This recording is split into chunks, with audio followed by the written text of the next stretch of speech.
Alara Thorne watched her name disappear. The passenger authorization screen mounted beside the aircraft door refreshed once, then again, and the line that had carried her credentials for 10 years vanished from the manifest. She stood in a tailored red coat on the edge of the private runway. 20 feet away, Elias Thorne adjusted the sleeve of his black travel coat, as if he were approving a routine expense report.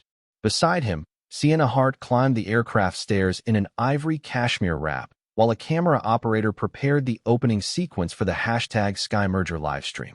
Then Elias delivered the sentence that made several staff members look away. Remove her access credentials. She's not part of this flight. The flight coordinator hesitated for less than a second before obeying. That was enough. In a single moment, Alara understood something far more dangerous than humiliation. The man she had guided through every route, every launch, and every expansion no longer wanted the architect of the map. He wanted the applause of the passengers. So she turned and walked away. No debate, no appeal, no permission. The aircraft remained behind her as she crossed the edge of the restricted runway and entered a secure operations vehicle waiting near the perimeter fence. Through the tinted glass, she could see media drones repositioning around the jet, while Sienna prepared talking points about innovation, leadership, and vision. Alara had written the navigation architecture that made those flights possible. Yet none of those speeches would mention her name. She opened a slim red security case resting beside her. Inside sat the Red Master Encryption Key. Small, elegant, final. She connected it to a secured operations tablet and reviewed the authorization chain. Route access remained intact. Routing authority remained intact. Signal ownership remained intact. Elias had removed her from a flight. He had not removed her from the system. A notification appeared from the command network confirming that all satellite navigation source credentials were still registered under her professional authorization layer. Alara studied the screen for several seconds. Then she preserved every access log associated with the fleet. Preserve the logs. She reviewed recent credential changes and found the exact order that had revoked her runway permissions. The instruction carried Elias's executive approval. Predictable. More important, it created a permanent record. She archived it. Then she opened a separate protocol rarely used outside major security events. Signal Integrity Review. The procedure existed for one purpose: protecting international navigation infrastructure from unauthorized administrative interference. Elias had always dismissed it as a technical formality. He preferred headlines. He preferred cameras. He preferred visible power. Alara preferred systems. Systems lasted longer. Another notification arrived. The merger aircraft had reached its first routing checkpoint, and the livestream audience had already crossed 6 figures. Investors were celebrating. Commentators were praising. The illusion was accelerating. Alara entered a security credential and advanced to the next authorization screen. Her expression never changed. She was not preparing revenge. She was preparing verification. There was a difference. One was emotional. The other was permanent. The tablet requested final confirmation before opening a confidential review of every navigation dependency connected to Elias's fleet. Alara placed the red key against the authentication panel and watched the system recognize its owner.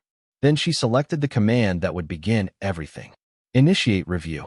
The confidential review began running through the network while the operations vehicle carried Alara away from the private runway and toward a secure satellite coordination facility leased under a separate corporate entity that Elias had never bothered to learn about. He had signed the funding approvals years earlier. He had never asked why it existed. That detail stayed with her. The facility sat beyond public view, surrounded by communications infrastructure and backup routing systems that monitored aviation traffic across thousands of miles. Inside, the lights were low, the walls covered with moving navigation grids, and the air carried the familiar stillness of a place built for concentration rather than applause. Alara placed the Red Master Encryption Key on a workstation and watched authorization reports populate across multiple displays. Every aircraft in the fleet appeared as a moving identifier connected to layers of routing permissions, signal authentication chains, and security protocols. It looked less like an empire and more like a dependency chart. She already knew what the review would reveal. She simply needed the system to document it. Then she sat alone. For the first time since leaving the runway, there was nobody to observe her reaction. No cameras, No investors. No audience. Just silence and data. That was when the real wound arrived. Not because Elias had chosen Sienna. Not because he had removed her credentials. Not even because he had publicly erased her from the flight. The deeper injury lived somewhere else. Alara stared at a route history displayed across one of the monitors. Thousands of completed flights stretched across the screen. Expansion launches. International acquisitions. Investor tours. Emergency diversions. Weather reroutes. Every successful journey carried traces of her work. Every route existed because she had built the architecture beneath it. Then she understood something she had spent years refusing to admit. Elias had never seen those contributions as acts of partnership. He had seen them as utilities. Like electricity. Like fuel. Necessary only when absent. The realization settled quietly. 10 years. 10 years making sure he never got lost. 10 years ensuring that every aircraft arrived where it was supposed to arrive. 10 years protecting a man who believed the sky belonged to him simply because he could afford to fly through it. Then she understood. That was the betrayal. Her eyes moved to a photograph stored inside a secured personnel archive. It showed an earlier phase of the company, long before the private jets and media campaigns. Elias stood beside a prototype navigation model. Alara stood next to him, holding a routing schematic. She remembered the conversation from that day. He had promised they would build something together. The memory no longer hurt. It clarified. There was a difference. Alara closed the archive. She still possessed the one thing nobody had taken from her. Not the company. Not the marriage. Not the public image.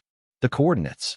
The architecture lived inside her mind and within the systems legally tied to her authorization.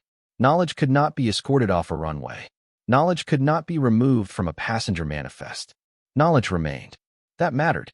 A compliance notification appeared on the center display. The review had completed its first assessment cycle. Multiple fleet assets were operating through infrastructure governed by security credentials directly connected to Alara's encryption authority. Exactly as expected. She reviewed the findings carefully. Then she opened a new file. Not a complaint. Not a defense. A plan. One by one, she began mapping every dependency Elias believed he owned. By midnight, the first network diagram covered an entire wall-sized display. Alara studied it for a long moment. Then she gave herself a single instruction. Make it accurate. By sunrise, the wall-sized display no longer looked like a routing map. It looked like an anatomical diagram.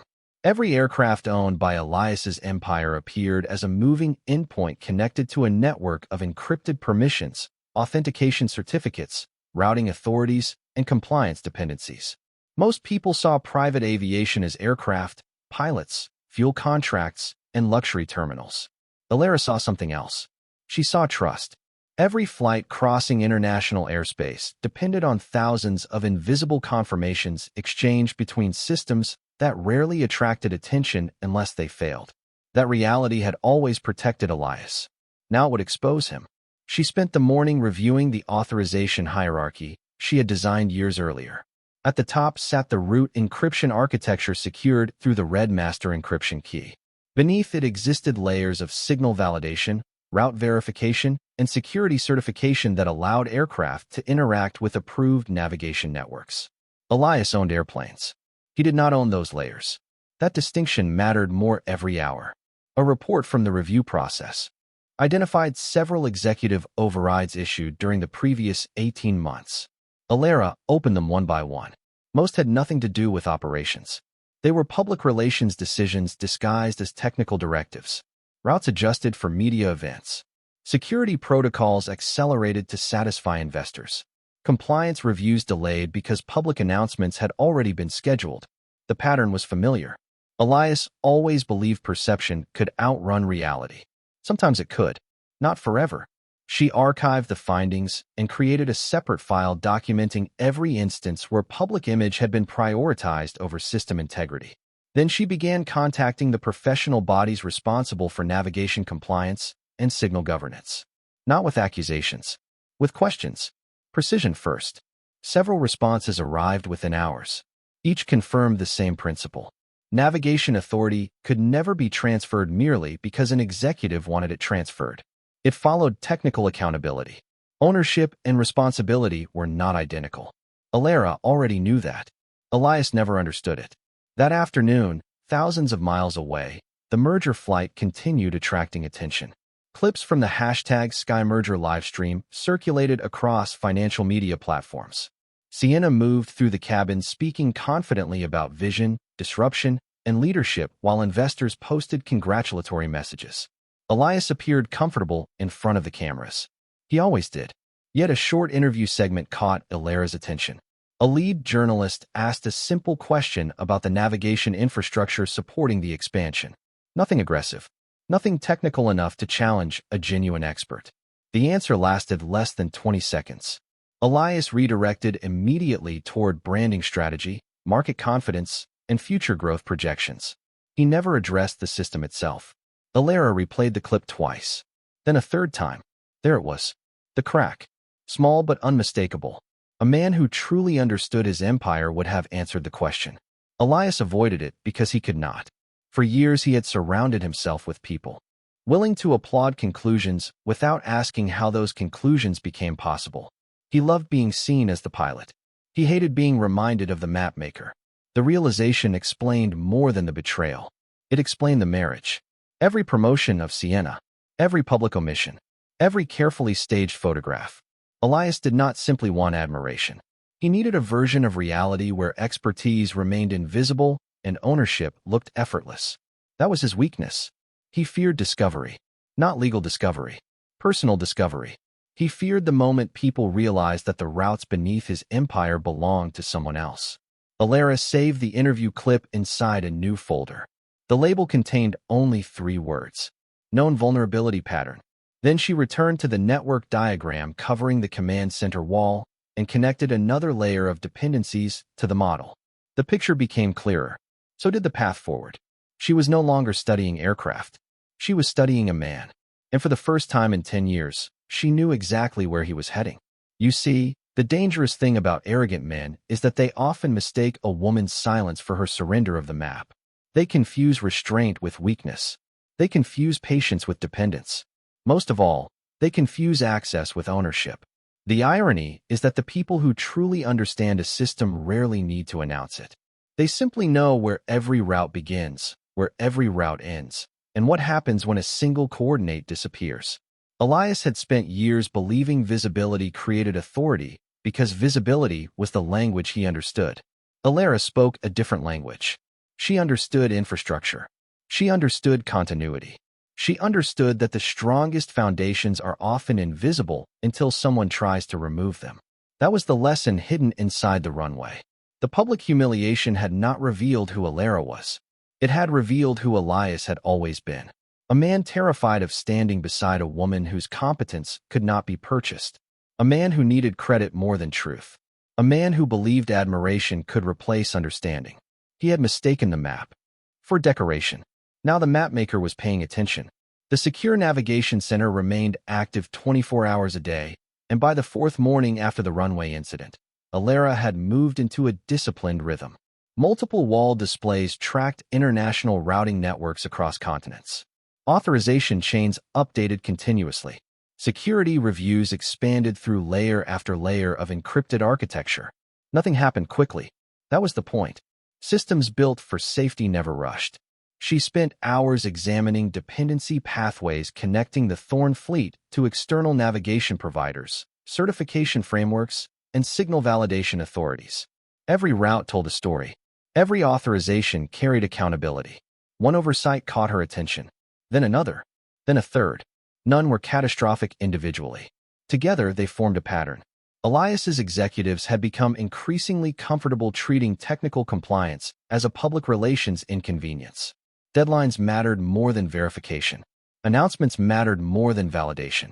The merger campaign had accelerated that behavior. Ilara documented everything. Preserved the sequence. She assembled a detailed dependency matrix showing exactly how navigation authority moved through the fleet. The image stretched across an entire wall. Aircraft occupied only a small section of it. The largest portion belonged to signal governance. That fact would surprise most investors. It would devastate Elias. Late that afternoon, a compliance officer from an international navigation authority responded to one of her earlier inquiries and requested additional documentation regarding authorization ownership structures tied to future routing expansions. The request was routine. Alara treated it seriously. She delivered every record within the hour. Accuracy first. Meanwhile, the hashtag SkyMerger campaign continued attracting attention.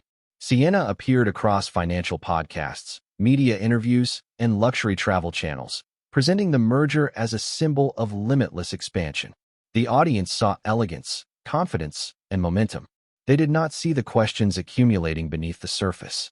They did not see the architecture being examined. They did not see the woman in the red access badge standing before a wall of moving coordinates while entire networks quietly verified who actually controlled them. That was fine. Alara did not need attention. She needed confirmation. Near midnight, another notification appeared. Several routing authorities had initiated independent reviews connected to authorization accountability. The process was now moving without her assistance. Systems were beginning to examine themselves. Alara looked at the message for a moment before closing it. Then she reached for the Red Master Encryption Key resting beside her workstation and placed it back into its case. The review no longer belonged to emotion. It belonged to procedure. And procedure had finally started asking the right questions. 5 days after the runway incident, the merger celebration reached its peak. The aircraft carrying Elias Thorne had become more than transportation. It had become a flying stage. Financial networks replayed clips from the journey. Business publications praised the expansion strategy. Luxury travel channels showcased exclusive footage from the customized executive cabin. Through it all, Sienna Hart remained at the center of the spectacle. Dressed in an elegant ivory suit designed specifically for the campaign, she moved through the aircraft with practiced confidence, introducing investors to viewers and transforming every conversation into content. The hashtag SkyMerger had accumulated millions of impressions. To the public, everything appeared flawless. That was the illusion. Elias enjoyed every second of it. He stood near the aircraft's panoramic conference section, wearing a charcoal executive suit, and speaking about innovation, scale, and the future of global mobility. The audience loved certainty. Elias provided it. Investors nodded. Analysts repeated his talking points. Market commentators described him as a visionary capable of redefining international aviation logistics. At the center of the cabin, a polished black conference table had been converted into a signing stage. The merger documents sat beneath a camera arm while Sienna positioned the shot for maximum drama. A banner across the livestream called Elias, the man who owned the sky. Elias did not correct it. He liked the phrase too much. Investors stood and applauded as the signing ceremony concluded. For a brief moment, it looked as though the future of private aviation belonged entirely to him. He accepted the praise naturally, perhaps too naturally. The most dangerous victories are often the ones that arrive before verification. Across several media interviews, Elias repeated a familiar theme. He claimed the merger represented the final step in consolidating complete control over the future of private aviation. Complete control. The phrase appeared again and again. Alara noticed it immediately when reviewing the broadcasts from the navigation center. People reveal themselves through repetition. The words they choose often expose the fears they are trying to hide. Complete control was never a technical concept. It was an emotional one. Meanwhile, Sienna pushed the campaign further. She organized a live investor session from the aircraft and encouraged viewers to submit questions in real time. The event generated enormous engagement. Most questions focused on growth projections, market share, and luxury travel demand. Elias answered those comfortably. Then a question appeared from a lead journalist participating remotely. The wording was simple, direct, professional. What differentiates your navigation infrastructure from competing systems? And how does ownership of that architecture support future expansion? For a fraction of a second, Elias became still.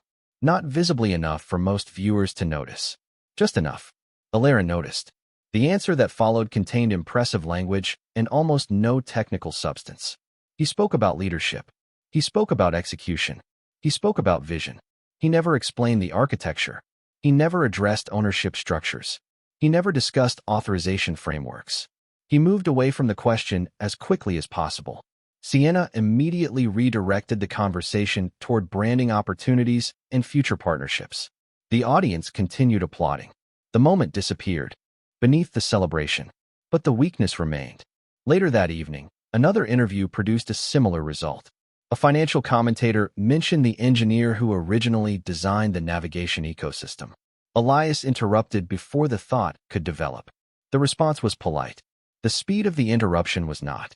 The company owns every critical asset involved in our future operations, he said. Then he changed the subject. Alara replayed the clip twice. He had not corrected the premise. He had buried it. That distinction mattered. He was not defending ownership. He was defending identity. Deep beneath the confidence, beneath the media strategy, beneath the aircraft and attention and carefully managed narrative, Elias remained haunted by a possibility he could never fully escape. What if people discovered he was standing on expertise that was never his? What if the empire knew the route belonged to someone else? The celebration continued long into the evening. Investors toasted future success. Commentators predicted expansion. Sienna smiled for cameras. Elias accepted admiration as though it were proof. From thousands of miles away, Alara watched the broadcasts in one by one before turning back toward the wall of moving navigation grids. The system remained patient. Systems always were. And patience was beginning to look very expensive. The first sign did not arrive as a crisis. It arrived as a request. 48 hours after the investor livestream, a navigation compliance authority issued a formal inquiry regarding authorization accountability tied to several aircraft operating under the merger expansion plan. The message was routine, professional, easy to ignore if someone misunderstood how aviation systems worked. Elias ignored it. A senior operations team acknowledged receipt and pushed the matter into a review queue while executives focused on media coverage and closing events associated with the merger campaign. That decision became expensive almost immediately. Then the first route changed color. On a secure operations screen, one planned international corridor shifted from approved green to restricted amber. Minutes later, another corridor followed. Then a third. No one had touched the aircraft. No one had raised their voice. The sky was simply asking for proof. None accused the company of wrongdoing. They simply wanted confirmation, documentation, accountability, proof. The problem was that proof requires ownership, and ownership requires clarity. Alara watched the requests accumulate across multiple regulatory systems from the command center. She did not create them. She did not influence them. The network was now examining itself. A scheduled executive departure lost automatic clearance and was moved into manual validation. The aircraft stayed exactly where it was. That was the first visible turn. That was the consequence of accuracy. Once the right questions existed, systems naturally followed them to their conclusions. Preserve the sequence. Additional reviews identified a growing conflict between executive access privileges and signal authority responsibilities. Aircraft could be purchased. Companies could merge. Branding rights could change hands. Navigation authority followed different rules. It remained attached to the certified architecture responsible for maintaining system integrity. The distinction had existed from the beginning. Elias had simply never cared enough to learn it. While compliance reviews expanded, the public narrative continued moving in the opposite direction. Sienna launched another round of promotional content celebrating the success of the merger. Interviews highlighted future growth. Commentators discussed expansion opportunities. The aircraft fleet remained operational. On the surface, everything looked stable. Beneath the surface, dependencies were tightening. By the end of the week, a compliance officer requested direct verification regarding the authorization chain supporting several routing systems tied to future international operations. This time the request could not be delayed. It required documentation identifying the certified source of signal authority. A meeting was scheduled. Elias attended remotely from a luxury aviation summit, where he was delivering keynote remarks about leadership. The timing annoyed him. He expected the matter to disappear after a brief explanation. Instead, the conversation moved in a direction he disliked. Technical questions emerged. Ownership definitions emerged. Certification responsibilities emerged. Elias attempted to simplify the discussion. He stated that the company owned the fleet, funded the infrastructure, and therefore controlled the system. The compliance officer politely clarified that operational ownership and navigation authority were not interchangeable concepts. Silence followed. Brief. Noticeable. Elias changed the subject. Again. Later that evening, A private report reached senior executives inside the company. Several planned route expansions could face temporary review delays until authorization accountability was verified. Investors were not informed. The public was not informed. Yet concern began spreading through internal channels. Questions generated more questions. That is how systems turn. Meanwhile, the confidential review initiated by Alara reached its final stage. The findings were unambiguous. Core signal authentication remained dependent on architecture governed through authorization structures linked directly to the Red Master Encryption Key. No public announcement accompanied the conclusion. No dramatic confrontation occurred. None was necessary. The truth now existed inside verified records. Alara read the final report carefully before locking it into a secure archive. Then she opened a separate protocol that had remained untouched for years. Signal Security Revocation Assessment. The screen displayed a single warning. Proceed only if infrastructure integrity is at risk. Alara studied the message for several moments. The merger empire still believed it was flying toward victory. The system had reached a different conclusion. Then she selected Continue. The assessment became an action 3 days later. Signal Security Revocation Protocol was formally activated after multiple compliance reviews concluded that authorization accountability could no longer be verified through existing executive control structures. The language remained clinical. The consequences did not. Early that morning, several aircraft within the Thorn fleet received routing restrictions requiring additional validation before entering designated international corridors. A few departures were delayed. Others were redirected towards secondary review procedures. At first, the disruption seemed manageable.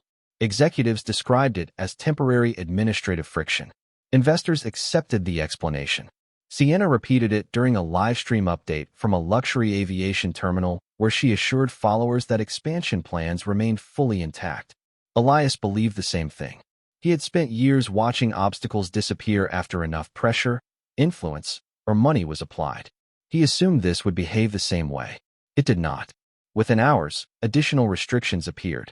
Signal authentication reviews expanded across the fleet. Planned routes lost approval status pending verification. International navigation authorities began requesting direct evidence supporting operational control of several critical systems. Every answer generated another question. Every question exposed another dependency. The network was no longer accepting assumptions. It wanted proof. Elias convened a series of emergency calls with executives, consultants, and compliance teams. For the first time in years, he found himself asking questions instead of giving instructions. The shift was subtle. It mattered. Who controls the authorization layer? He asked during one meeting. Nobody answered immediately. The pause lingered, longer than it should have. Elias moved to the next question. Why wasn't this identified sooner? Again, silence. Not hostile. Not dramatic. Simply absent. Confidence began leaking from the room. Across financial circles, analysts noticed unusual delays affecting merger implementation timelines. Industry publications started asking whether critical infrastructure ownership had been fully disclosed during expansion planning. Investors became cautious. Cautious investors asked different questions than excited investors. The tone changed. Meanwhile, Sienna continued attempting to protect the narrative. Then she stopped using his name in the livestream captions. The next update no longer said Elias's vision. It said our aviation partners are reviewing technical matters. It was small. It was brutal. She released optimistic updates. She posted images from executive events. She promoted future announcements. Engagement numbers declined anyway. Audiences are attracted to success. They become fascinated by uncertainty. The difference is expensive. 2 days later, Elias arrived at a private strategy session expecting support.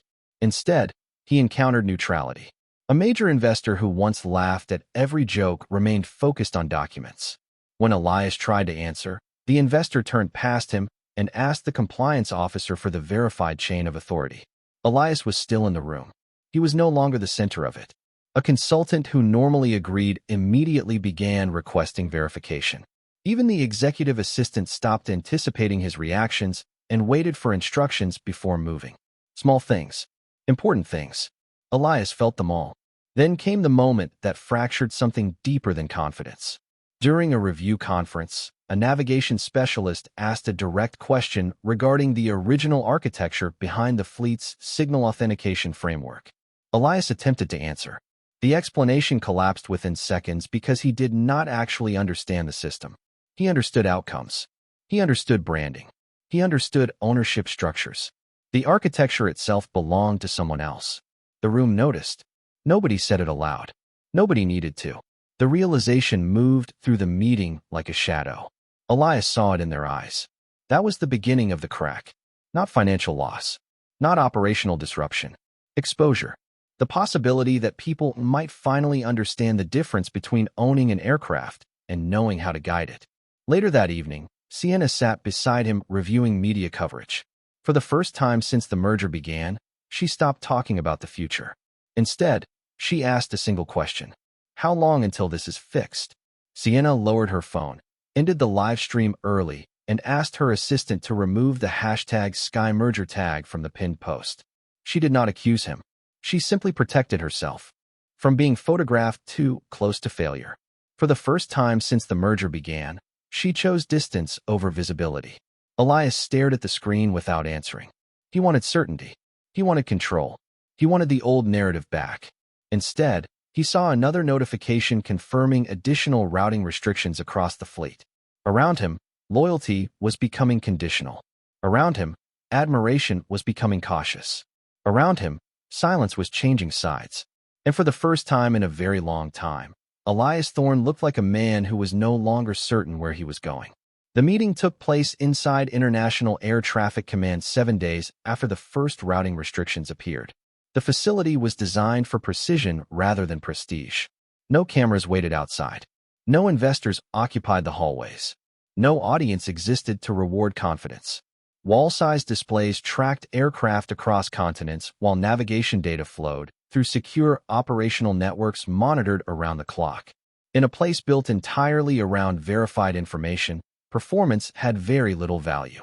Elias arrived carrying the exhaustion of a man who had spent a week discovering that influence could not negotiate with infrastructure. His aircraft remained grounded under expanded signal security review. Expansion plans had stalled. Strategic partners were delaying commitments. Every conversation now began with accountability questions. For the first time in years, people wanted explanations instead of promises. Alara was already waiting inside a secured conference room overlooking the command floor. She wore a tailored red operations jacket and carried no documents except a slim red case resting beside her chair. The Red Master Encryption Key remained inside. Elias noticed it immediately. Of course he did. For years he had underestimated what it represented. Now it was impossible to ignore. The room remained quiet for several moments before he finally spoke. His voice was controlled. Careful. This has gone far enough. Alara said nothing. He continued. He spoke about the company. He spoke about employees. He spoke about investors. He spoke about consequences. Then he arrived at the argument he believed mattered most. I built that business. The sentence hung in the air. Alara looked at him for several seconds before responding. You built parts of it. Elias leaned forward. You know what I mean. I do, she said. That's the problem. Silence returned. Not hostile. Precise. Elias shifted tactics. He suggested compromise. He suggested cooperation. He suggested restoring certain responsibilities and restructuring leadership roles once the reviews concluded. The offers sounded practical. They also arrived years too late. Alara listened without interruption. Then she opened a secure display connected to the command network. A series of authorization diagrams appeared across the screen. Routing ownership, signal authentication chains, compliance certifications, dependency structures. Every critical pathway connected back to architecture she had personally designed and maintained. Do you know what these systems do? She asked. Elias glanced at the display. I know enough. No, Alara replied. You know the outcomes. She enlarged another diagram. Explain the authorization hierarchy. Elias remained silent. She opened a second display. Explain why these routing permissions require independent validation. No answer. A third display appeared. Explain how signal governance accountability transfers between international jurisdictions. The room grew still. Elias understood exactly what was happening. The same fear that had followed him for years had finally entered the room with him. Exposure. Not exposure of money. Not exposure of business decisions. Exposure of dependency. Alara closed the displays. She no longer needed them. The truth was already visible. You spent 10 years trying to prove you never needed the person who built the map, she said calmly. Every decision after that came from the same place. Elias looked away for the first time since entering the room. Alara continued. You removed me from a flight because you believed access meant ownership. You thought removing my credentials would remove my work. You never wanted to understand the system, Alara said. You only wanted people to believe you did. Elias looked at the diagrams as if money should have translated them for him. It never had. It never would. Another pause. Then she delivered the sentence he had spent years trying to outrun. But you were never afraid of losing the aircraft. You were afraid of people discovering you could not guide them. The truth is simple. You were never the pilot. You were just the passenger who thought he knew the way. Elias said nothing. There was no argument left to make. No audience left to impress. No narrative left to manage. Only reality remained. Alara picked up the red case and stood. The meeting was over. So was the illusion. She walked toward the command floor without looking back. Elias remained seated inside a room he could enter, but no longer control. A woman becomes free when her future no longer requires permission, and her coordinates no longer require a passenger. Most people think power lives in visible places. They imagine it sitting inside executive offices, private aircraft, television interviews, or headlines announcing the next great expansion.